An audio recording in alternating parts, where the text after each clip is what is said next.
السلام عليكم ورحمة الله تعالى وبركاته. الحمد لله رب العالمين، والصلاة والسلام على سيد المرسلين وعلى آله وصحبه أجمعين.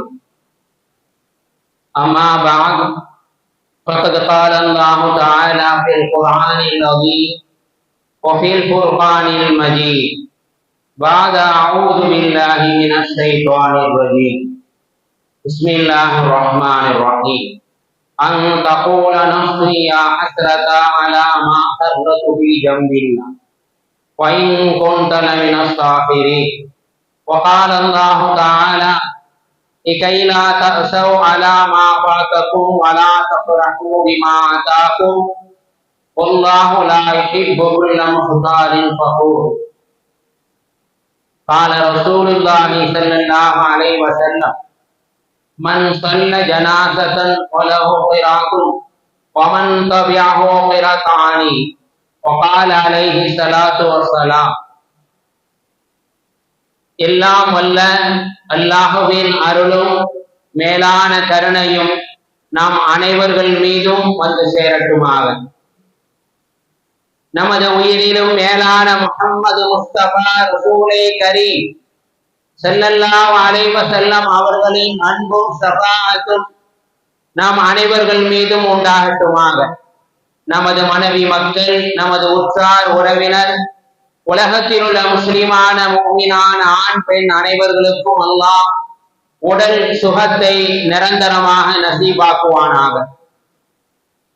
மருத்துவமனை கஷ்டங்கள், மருத்துவமனை செலவுகள், பலாய் முசீபத்துகள், கொடிய தீராத நோய் நொடிகள் இருந்தும் அல்லாஹ் நாம் அனைவர்களையும் முழுமையாக பாதுகாத்து அருள் புரிவானாக. திடீர் மரணங்கள், வாகன விபத்துக்கள், நிலநடுக்கங்கள், நிலச்சரிவுகள் போன்ற பேரிடர்கள் இருந்தும் அல்லாஹ் நாம் அனைவர்களையும் முழுமையாக பாதுகாத்து அருள் புரிவானாக என்று துஆ செய்தவனாக என்னுடைய உரை ஆரம்பம் செய்கிறேன்.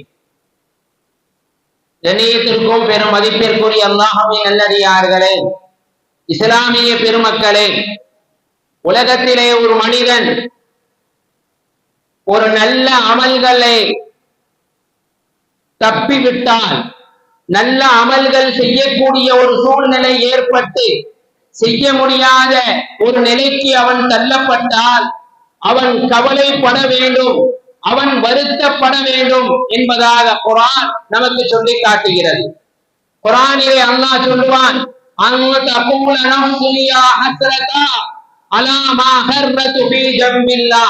நாளை மறுமை நாளிலே சில ஆன்மாக்கள் அல்லாஹ்விடத்திலே கெஞ்சுவார்கள், யா அல்லாஹ், உலகத்திலே இந்த அமல்களை செய்ய முடியாத ஒரு சூழ்நிலைக்கு நான் ஆளாக்கப்பட்டு விட்டேன், இந்த அமல்கள் என்னுடைய வாழ்க்கையிலே தப்பிவிட்டது என்பதாக சில ஆன்மாக்கள் அல்லாஹ்விடத்திலே கெஞ்சுவார்கள்.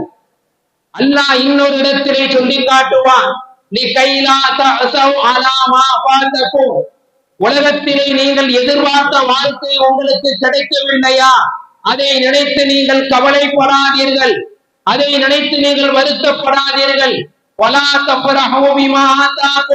நீங்கள் நினைத்து பார்த்திடாத வாழ்க்கை, செல்வ செழிப்பான வாழ்க்கை, வசதி வாய்ப்பான வாழ்க்கை உங்களுக்கு கிடைத்து விட்டதா, அதற்காக வேண்டி நீங்கள் சந்தோஷப்படாதீர்கள்.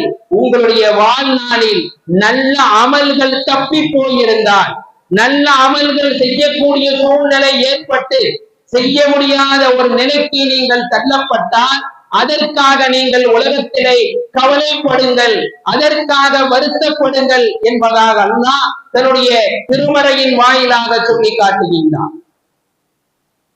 சஹாபா பெருமக்கள் பெருமானா ஸல்லல்லாஹு அலைஹி வஸல்லம் அவர்களிடம் அடிக்கடி கேட்கக்கூடிய விஷயம் அஃலலுல் அமால், அமல்களிலேயே ஆக சிறந்த அமல் எது, அமல்களிலே ஆக பிரதானமான அமல் எது, எது உயர்வான அமல், எது பெஸ்டான அமல் என்பதாக சஹாபா பெருமக்கள் பெருமானா ஸல்லல்லாஹு அலைஹி வஸல்லம் அவர்களிடம் அடிக்கடி கேட்பார்கள்.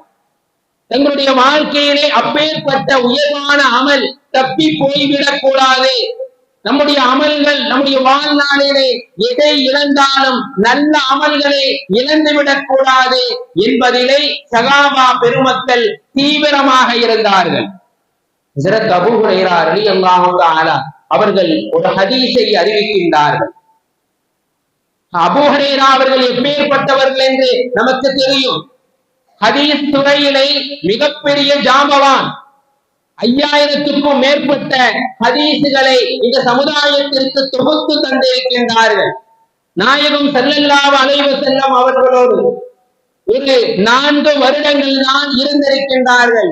சொற்ப ஆண்டுகளில் 5000க்கும் மேற்பட்ட ஹதீஸ்களை இந்த சமுதாயத்திற்கு தொகுத்து தந்திருக்கின்றார்கள் என்றால் ஹஜ்ரத் அபூ ஹுரைரா ரலியல்லாஹு தஆலா இந்த ஹதீஸ் துறையிலே எவ்வளவு பெரிய உச்சமானவர்கள் என்பதை நாம் இந்த நேரத்திலே சிந்திக்க கடமைப்பட்டு இருக்கின்றோம்.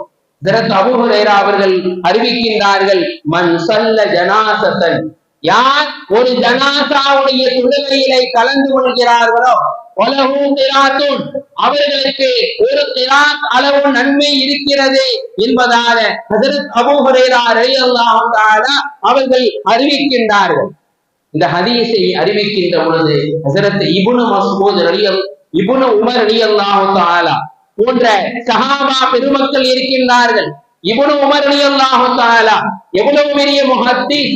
ஹஜ்ரத் உமர் ரலியல்லாஹு தஆலா அவர்களுடைய மகனார் ஹதீஸை பேணுவதிலே எந்த அளவுக்கு அவர்கள் ஆர்வமாக ஆசையாக இருப்பார்கள் என்பதை நாம் ஹதீஸிலே பார்க்க முடிகின்றது. ஹஜ்ரத் இப்னு உமர் ரலியல்லாஹு தஆலா அவர்களை பற்றி ஹதீஸிலே வருகின்றது, நபி ஸல்லல்லாஹு அலைஹி வஸல்லம் அவர்கள் இந்த விஷயத்தை செய்தார்கள், இப்படி நடந்து கொண்டார்கள், இப்படி இதை செய்தார்கள் என்பதை ஆராய்ந்து ஆசையோடு ஆர்வத்தோடு செய்யக்கூடியவர்கள் தான் ஹஜ்ரத் இப்னு உமர் ரலியல்லாஹு தஆலா அவர்கள். அவர்கள் ஒரு கட்டத்திலே ஹஜ்ஜுக்கு போய்விட்டு திரும்பக்கூடிய அந்த நேரத்திலே ஒரு இடம் வருகிறது. அந்த இடத்திலே தங்களுடைய தலையை குனிகின்றார்கள். சஹாபாக்கள் எல்லாம் கேட்டார்கள், இந்த இடத்திலே தலையை குனியக்கூடிய காரணம் என்ன என்று கேட்கின்ற பொழுது ஹஜ்ரத் இப்னு உமர் ரலியல்லாஹு தஆலா அவர்கள் சொன்னார்கள், நானும் ஸல்லல்லாஹு அலைஹி வஸல்லம் அவர்களும் ஒரு நேரத்திலே ஹஜ்ஜுக்கு போயிருந்தோம். ஹஜ்ஜை முடித்துவிட்டு இந்த வழியாக வரக்கூடிய அந்த நேரத்திலே குறுக்கே ஒரு மரம் நின்று கொண்டிருந்தது. அந்த மரத்திற்கு ஒரு கிளை இருந்தது. அந்த கிளையிலே ஒரு இலை இருந்தது. ஒட்டகத்திலே வந்த நபி ஸல்லல்லாஹு அலைஹி வஸல்லம் அவர்களுடைய தலையை அந்த கிளை தட்டி விடக்கூடாது என்பதற்காக பெருமானார் ஸல்லல்லாஹு அலைஹி வஸல்லம் அந்த இடம் வந்தவுடன் தங்களுடைய தலையை குனிந்தார்கள். அங்கே அவர்கள் குனிந்தார்கள், இப்பொழுது நான் குனிகிறேன் என்பதாக இப்னு உமர் ரலியல்லாஹு தஆலா சஹாபாக்களுக்கு விளக்கம் சொல்கின்றார். சஹாபாக்கள் கேட்டார்கள், இப்னு உமர் அவர்களே, இப்பொழுது அந்த மரமும் இல்லை, அந்த கிளையும் இல்லை, அந்த இலையும் இல்லை, ஏன் நீங்கள் குனிய வேண்டும் என்று ஹஜ்ரத் இப்னு உமர் அவர்களிடம் சஹாபாக்கள் கேட்ட பொழுது, அந்த மரம் இல்லாவிட்டால் என்ன, அந்த கிளை இல்லாவிட்டால் என்ன, மேலான நபிகள் நாயகம் ஸல்லல்லாஹு அலைஹி வஸல்லம் அவர்களுடைய சுன்னத் இருக்கின்றது இல்லையா என்பதாக ஹஜ்ரத் இப்னு உமர் ரலியல்லாஹு தஆலா சகாபாக்களுக்கு விளக்கம் தெரிவித்தார்கள். கண்ணியத்திற்குரிய பெருமக்களே, சகாபா பெருமக்கள் தரம் பிரிக்க மாட்டார்கள். இது பருளு, இது சுன்னத்து, இது முஸ்தஹபு, இது வாஜிபு என்பதாக தரம் பிரிக்க மாட்டார்கள். பெருமானார் செய்தார்களா, நாமும் செய்ய வேண்டும். நாயகம் ஸல்லல்லாஹு அலைஹி வஸல்லம் இப்படி நடந்து கொண்டார்களா, நாமும் இப்படி நடந்து கொள்ள வேண்டும். நம்முடைய வாழ்நாளில் எந்த ஒரு அமல்களும் எந்த ஒரு சூழ்நிலையிலும் தப்பிவிடக் கூடாது. நாளை மறுமை நாளிலே அல்லாஹ்விடத்திலே போய் கெஞ்சிவிட முடியாது.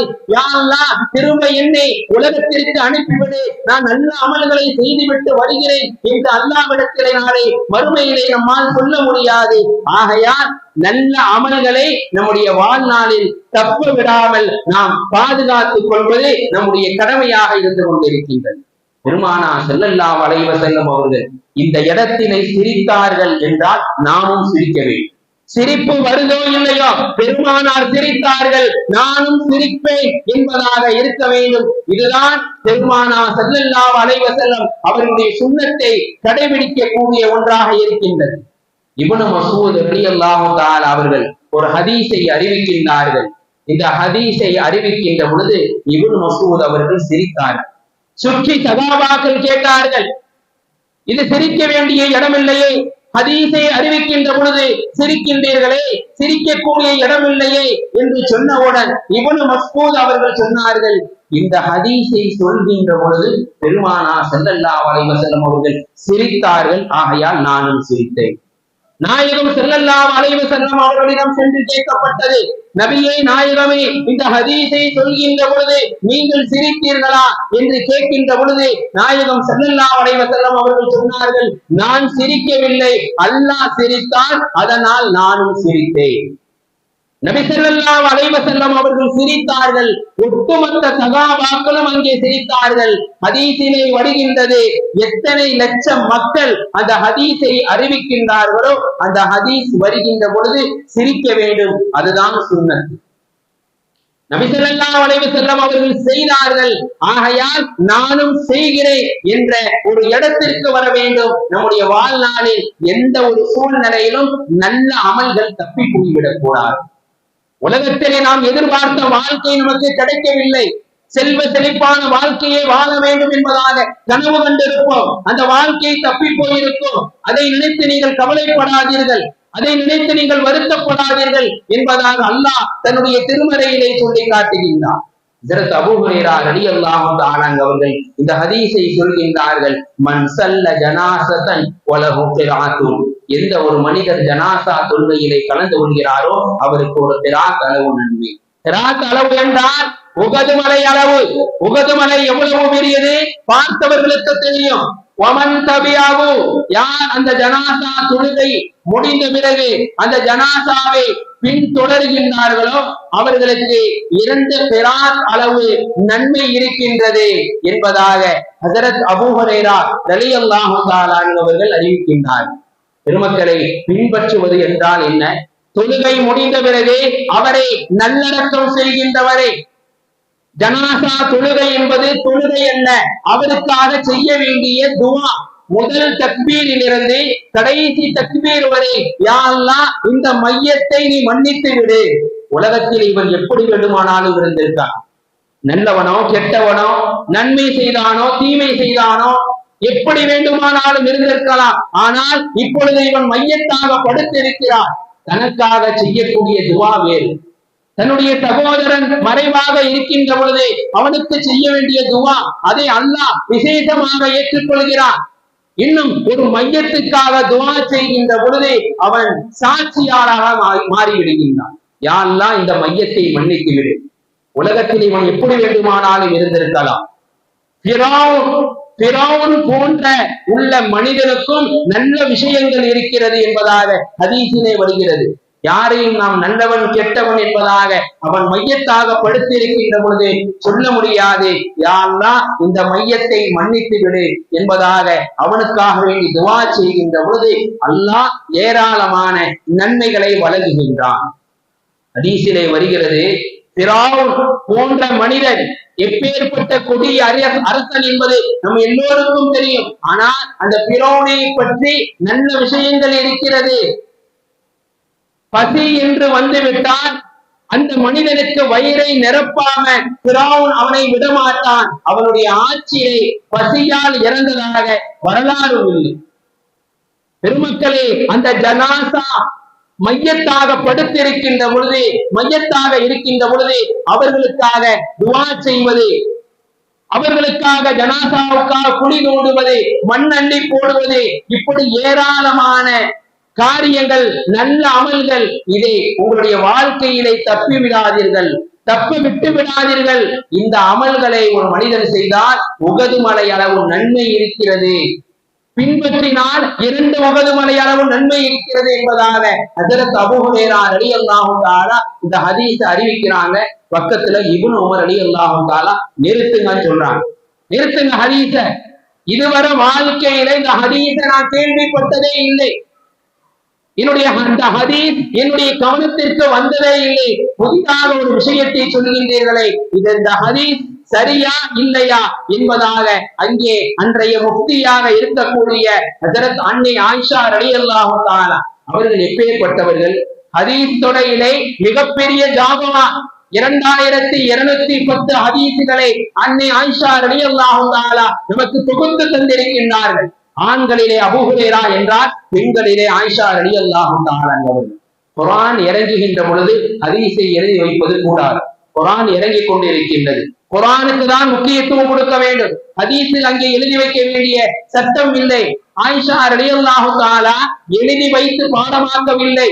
பெருமானார் ஸல்லல்லாஹு அலைஹி வஸல்லம் அவர்களுடைய நாவிலே கேட்டு கேட்டு மனப்பாடம் செய்து 2210 ஹதீஸை ஆயிஷா ரலியல்லாஹு தஆலா அவர்கள் அறிவித்திருக்கின்றார்கள் என்றால் ஹதீஸ் துறையிலே எவ்வளவு பெரிய ஜாபவானாக ஆயிஷா அவர்கள் ரலியல்லாஹு தஆலா இருந்திருக்கின்றார்கள் என்பதை நாம் இங்கே சிந்திக்க கடமைப்பட்டு இருக்கின்றோம்.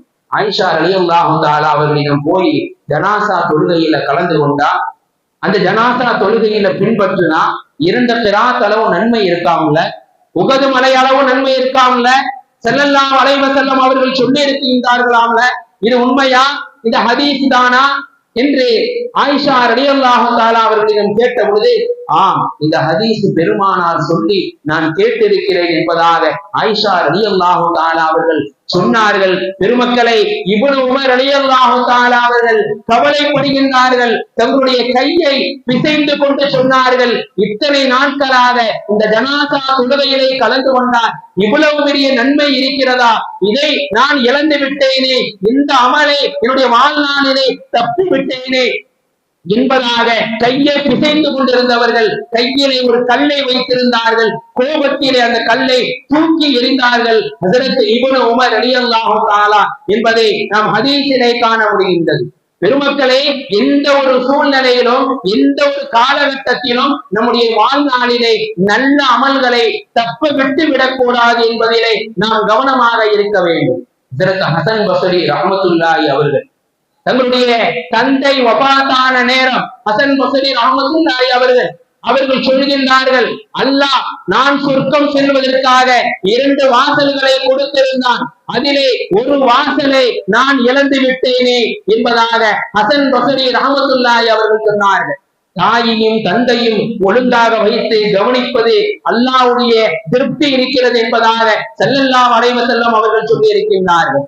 தந்தையும் தாயும் அதிருப்தி வைத்திருந்தால் அல்லாஹ்வுடைய அதிருப்தி ஏற்படும் என்பதாக ஸல்லல்லாஹு அலைஹி வஸல்லம் அவர்கள் சொல்லி இருக்கின்றார்களே, அப்பேற்பட்ட தந்தையை நான் இழந்து விட்டேனே, சொர்க்கம் செல்லக்கூடிய இன்னொரு வாசலை நான் துளைத்து விட்டேனே என்பதாக இமாம் ஹசன் பஸ்ரி ரஹ்மத்துல்லாஹி அவர்கள் கவலைப்பட்டார்கள், வேதனைப்பட்டார்கள் என்பதை நாம் ஹதீஸிலே பார்க்க முடிகின்றது.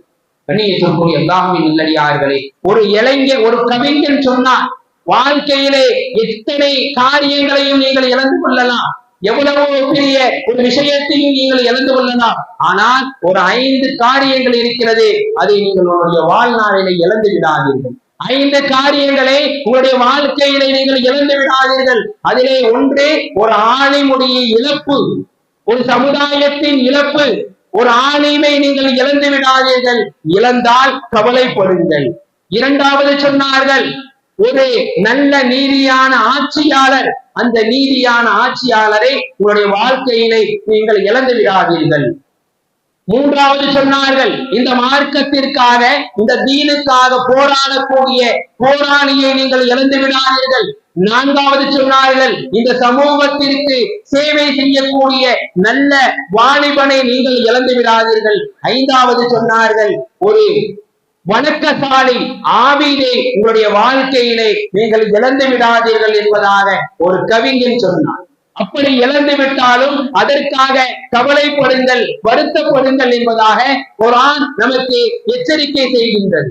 கண்ணியத்திற்குரிய அல்லாஹ்வின் நல்லடியார்களே, இஸ்லாமிய பெருமக்களே, சஹாபாக்களுடைய உன்னதமான பண்பு தன்னுடைய வாழ்நாளில் எந்த ஒரு சூழ்நிலையிலும் அமல்களை தப்பிவிடக் கூடாது.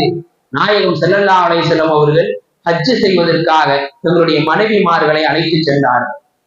ஒவ்வொரு போருக்கும் ஒவ்வொரு மனைவியை அழைத்து செல்வார்கள். அதுபோல ஒரு நேரத்திலே அவர்கள் செய்த முதல் ஹஜ்ஜும் அதுதான், இறுதி ஹஜ்ஜும் அதுதான். அந்த ஹஜ்ஜிலே ஆயிஷா ரலியல்லாஹு தஆலா, ஸைனப் ரலியல்லாஹு தஆலா, உம்மு சல்மா ரலியல்லாஹு தஆலா போன்ற மனைவிமார்களை ஹஜ்ஜுக்காக அழைத்து சென்றார்கள். அழைத்து சென்று அமல்கள் அங்கே நடைபெற்றுக் கொண்டிருக்கிறது. ஆயிஷா ரலியல்லாஹு தஆலா ஒரு மூலையிலே உட்கார்ந்து அழுது கொண்டிருக்கின்றார். பெருமானா ஸல்லல்லாஹு அலைஹி வஸல்லம் அவர்கள், யா ஆயிஷா, ஆயிஷாவே, எதற்காக வேண்டி கண்ணீர் வடிக்கிறீர்? என்ன காரணம்? மாதவிடாய் ஆகிவிட்டதா? மாதவிடாய் ஆகிவிட்டதா என்று பெருமானா ஸல்லல்லாஹு அலைஹி வஸல்லம் அவர்கள் ஆயிஷா அவர்களை பார்த்து கேட்டவுடன், ஆம் யா ரசூலல்லாஹ், ஹஜ்ஜுக்கு வந்த இடத்தில் இப்படி ஆகிவிட்டது. எல்லா மனைவிமார்களும் பூர்ணமான முறையிலே அமல்களை செய்கின்றார்கள். ஹஜ்ஜு, உம்ரா போன்ற எல்லா விதமான அமல்களையும் செய்து தன்னுடைய இல்லத்திற்கு திரும்பக்கூடிய இந்த நேரத்திலே நான் என்னுடைய அமல்களை நான் இந்த மாதவிடாயின் காரணமாக இழந்து விட்டேனே, இவ்வளவு பெரிய ஒரு துர்பாக்கியத்திற்கு நான் ஆளாகிவிட்டேனே, ஹஜ்ஜுக்கு வந்த இடத்திலா எனக்கு இப்படி நடப்பது, அமல்கள் செய்யக்கூடிய ஒரு சூழ்நிலையை இழந்து விட்டேனே என்பதாக ஆயிஷா ரலியல்லாஹு தஆலா கவலைப்பட்டார்கள். பெருமக்களே, சஹாபா பெருமக்கள் உலகத்தை இழந்ததற்காக கவலைப்படவில்லை, எக்காலத்திலும் உலகத்தை இழந்ததற்காக கவலைப்படவில்லை. நல்ல அமல்கள் நம்மை தவற விட்டு விட்டோமே என்று நினைத்து கவலைப்பட்டிருக்கின்றார்கள். பெருமானா ஸல்லல்லாஹு அலைஹி வஸல்லம் அவர்கள் ஆயிஷா ரலியல்லாஹு தஆலா அவர்களிடம் சொன்னார்கள், யா ஆயிஷா, கவலைப்படாதீர்கள். அப்துல் ரஹ்மான் இப்னு அவுஃப் அவர்களை அழைக்கின்றார்கள். ஆயிஷா ரலியல்லாஹு தஆலாவுடைய சகோதரர் அப்துல் ரஹ்மான் அவர்களை அழைத்து, ஆயிஷா அவர்களை தன் இடத்திற்கு அழைத்து செல்லுங்கள். பரிசுத்தமான பிறகு மக்காவாசிகள் உள்ளே நுழைந்து எஹராம் கட்டக்கூடிய இடம்தான் தன்ஈம் என்ற இடம். அந்த தன்ஈம் இடத்திற்கு சென்று பரிசுத்தமான பிறகு எஹராமுடைய ஆடையை அணிந்து அதற்கு பிறகு நீங்கள் உங்களுடைய அமல்களை செய்யுங்கள் என்பதாக அல்லாஹ்வின் தூதர் ஸல்லல்லாஹு அலைஹி வஸல்லம் அவர்கள் அங்கே கட்டளை பிறப்பித்தார்கள். ஆயிஷா ரலியல்லாஹு தஆலா அவர்கள் அந்த தன்ஈம் இடத்திற்கு சென்றார்கள். இன்றைக்கும் அந்த இடம் இருக்கின்றது. நமக்காகவோ, நம்முடைய தந்தைக்காகவோ, நம்முடைய பெற்றோர்களுக்காகவோ, யாருக்காக வேண்டியும் நாம் திரும்ப உம்ரா செய்ய வேண்டும் என்றால் அந்த தன்ஈம் என்ற இடத்திற்கு சென்று இஹ்ராமை கட்டிவிட்டு அதற்கு பிறகுதான் அந்த அமல்களில் ஈடுபட வேண்டும். அன்னை ஆயிஷா ரலியல்லாஹு தஆலா அந்த இடத்திற்கு சென்று இஹ்ராமுடைய ஆடையை அணிந்ததின் காரணமாக அந்த இடத்திற்கு பெயரை மஸ்ஜித் ஆயிஷா என்ற பெயர் வைக்கப்பட்டு விட்டது. இன்றைக்கும் யார் உம்ராவுக்கு சென்றாலும் அந்த தன்ஈம் இடத்திற்கு சென்று இஹ்ராமை அணிந்து விட்டுதான் உம்ரா செய்வார்கள். பெருமக்களே, ஒரு பெண்ணுடைய பலகீனமான ஒரு செயல், அந்த மாதவிடாய் ஒரு பெண்ணுடைய பலகீனமான ஒரு செயலை கொண்டு அல்லாஹ் முழு உம்மத்திற்கும் மிக பயனுள்ளதாக ஆக்கியிருக்கின்றான் என்றால் அவர்கள் பட்ட கவலை, அவர்கள் பட்ட வருத்தம், நல்ல அமல்களை நம்முடைய வாழ்க்கையிலே நாம் இழந்து விட்டோமே என்பதாக கவலைப்பட்டார்கள். கண்ணியத்திற்குரிய அல்லாஹ்வின் நல்லடியார்கள், இஸ்லாமிய பெருமக்களை, எந்த ஒரு சூழ்நிலையிலும் அமல்களை தப்பி விட்டு விடக்கூடாது, அமல்கள் தவறி போய்விடக் கூடாது என்பதிலே நாம் கவனமாக இருக்க வேண்டும். ஹஜ்ரத் உம்மு சல்மா ரலியல்லாஹு தஆலா அவர்களுடைய வீட்டிலே பெருமானா ஸல்லல்லாஹு அலைஹி வஸல்லம் அவர்கள் அஸருடைய நேரம் தொழுது கொண்டிருக்கின்றார்கள். உம்மு சல்மா அவர்கள் ஆச்சரியத்தோடு பார்க்கின்றார்கள். அஸருக்கு பின்னால் சுன்னத்தில்லையே, திக்ர்தானே, ஹதீஸிலே திக்ர்தானே அல்லாஹ் செய்ய சொல்லி இருக்கிறான். அஸருக்கு பிறகு பெருமானா ஸல்லல்லாஹு அலைஹி வஸல்லம் அவர்கள் சுன்னத்தான தொழுகையை தொழுது கொண்டிருக்கின்றார்களே என்பதாக ஆச்சரியத்தோடு பார்த்து கொண்டிருந்த உம்மு சல்மா தங்களுடைய அடிமையை அழைத்து, பெருமானார் என்ன தொழுகின்றார்கள் போய் கேளுங்கள், இது தடுக்கப்பட்ட நேரம் அல்லவா, இந்த நேரத்திலே கொள்ளலாமா? அஸருக்கு பிறகு திக்ர்தானே செய்ய வேண்டும், ஃபஜ்ருக்கு பிறகு திக்ர்தானே செய்ய வேண்டும், என்ன தொழுது கொண்டு இருக்கின்றார்கள் போய் கேளுங்கள் என்பதாக உம்மு சல்மா அடிமையை அனுப்பி வைக்க, அந்த அடிமை பெருமானாரை பார்த்து, நாயகமே, இது தடுக்கப்பட்ட நேரம், இந்த நேரத்துல சுன்னத்தான தொழுகையை தொழுகிறீங்கள, அஸருக்கு பிறகு சுன்னத்தான தொழுகை இல்லையே என்று கேட்கின்ற பொழுது பெருமானா ஸல்லல்லாஹு அலைஹி வஸல்லம் அவர்கள் தொழுகையில இருந்தாங்க. தொழுகையில இருக்கின்ற பொழுது அந்த பெண்மணியை பார்த்து கொஞ்சம் பொறு என்பதாக சைக்கினை செய்தார்கள். சைக்கினை செய்துவிட்டு தொழுகை முடித்த பிறகு கேட்டார்கள். யார் கேட்டு விட்டார்? உம்மு சல்மா அவர்கள். உம்மு சல்மாவை அழைத்து சொன்னார்கள், யா உம்மு சல்மா, லொகருக்கு பிறகு அப்துல் கைஸ் என்ற ஒரு தூதுக்குழு வந்தது, அவர்களோடு பேசிக் கொண்டிருந்ததில் சுன்னத்தான இந்த லொகருக்கு பின்னாடி உள்ள சுன்னத்தான தொழுகையே தொழ முடியாமல் போய்விட்டது. அந்த தொழுகையை தான் நான் இப்பொழுது அசருக்கு பின்னால் தொழுகிறேன் என்பதாக பெருமானார் ஸல்லல்லாஹு அலைஹி வஸல்லம் அவர்கள் உம்மு சல்மா அவர்களை பார்த்து சொன்னார். அதே போல பெருமானாருடைய காலத்தில் ஒரு சகாபி ஃபஜ்ருக்கு பின்னாடி தொழுது கொண்டே இருக்கிறார். ஃபஜ்ருக்கு பின்னாடி திக்ர் தான் செய்யணும். ஃபஜ்ருக்கு பின்னாடி தொழுது கொண்டே இருக்கிறார். பெருமானார் ஸல்லல்லாஹு அலைஹி வஸல்லம் அவர்கள் அவரை பார்த்து, நீங்கள் ஃபஜ்ருடைய தொழுகை தொழுது விட்டீர்களே, ஏன் சுன்னத்து தொழுகிறீங்க? ஃபஜ்ருக்கு பின்னாடி சுன்னத்து இல்லையே என்று சொன்னவுடன், இல்லை யா ரசூலுல்லாஹ், ஃபஜ்ருக்கு முன் சுன்னத்து, ஃபஜ்ருடைய முன் சுன்னத்து தொழ முடியல, நேரம் இல்ல, பருளில கலந்து கொள்ள போயிட்ட, அந்த சுன்னத்தை நான் இப்ப தொழுகிறேன். தங்களுடைய வாழ்க்கையில எந்த ஒரு காலகட்டத்திலும் அமல்கள் தப்பிவிடக் கூடாது, தவறி போய்விடக் கூடாது. உலகத்தை இழந்தாலும் பரவாயில்லை, நல்ல அமல்களை இழந்துவிடக் கூடாது என்பதிலே சகாபா பெருமக்கள் ஆழமாக தீவிரமாக இருந்தார்கள் என்பதை ஹதீஸிலே காண முடிகின்றது. ஒரு ஜமாத்துடைய தொழுகை தவறி போய்விடக் கூடாது. சகாபாக்களுக்கு பக்கத்து பள்ளிவாசலை போய் பார்ப்பார்கள், ஜமாத்துடைய தொழுகை தொழுது விடலாம் என்பதாக. அந்த பள்ளியில ஜமாத் தொழுகை முடிஞ்சிருக்கும். இன்னொரு பள்ளிக்கு போவாங்க, அங்கேயும் ஜமாத் தொழுகை முடிஞ்சிருக்கும். இன்னொரு பள்ளிக்கு போவாங்க, அங்கேயும் ஜமாத் தொழுகை முடிஞ்சிருக்கும். 3 பள்ளிகளும் ஜமாத் தொழுகை முடிஞ்சிருச்சு. வீட்டுக்கு வந்து எந்த தொழுகையை விட்டாங்களோ அந்த தொழுகையை 27 தடவை தொழுவாங்க. 27 மடங்கு கிடைக்கணுமா இல்லையா? அதனால 27 தடவை அந்த விட்ட தொழுகையை சகாபா பெருமக்கள் தொழுவார்கள் என்பதை ஹதீஸிலே காண முடிகின்றது. கண்ணியத்திற்குரிய அல்லாஹ்வின் நல்லடியார்களே, இஸ்லாமிய பெருமக்களே, தங்களுடைய வாழ்க்கையில எந்த ஒரு சூழ்நிலையிலும் நம்முடைய அமல்களை நாம் தப்பி விடக்கூடாது. ஒரு சமுதாயம் வாழ்ந்தார்கள், மூசா அலைஹிஸ்ஸலாம் அவருடைய சமுதாயம், தாவூத் அலைஹிஸ்ஸலாம் அவர்களுடைய சமூகம் வாழ்ந்தது. அல்லாஹ் கடுமையான தண்டனைகளை கொடுத்தார். மூசா அலைஹிஸ்ஸலாமுடைய சமுதாயம் பாவம் செய்தார்கள். நீங்க ஒருவர்களை வெட்டி கொள்ளுங்கள், உங்களுக்குள்ளேயே நீங்கள் என்ன செய்யுங்கள், கொலை செய்து கொள்ளுங்கள் என்று அல்லாஹ் சொன்னார். தாவூத் அலைஹிஸ்ஸலாமுடைய சமூகம் ஜும்மாவுடைய தொழுகையை விட்டார்கள், அந்த அமல்களை தப்ப விட்டார்கள். அல்லாஹ் அவர்களை குரங்குகளாக மாற்றினார், சில சமூகத்தை பன்றிகளாக மாற்றினார்.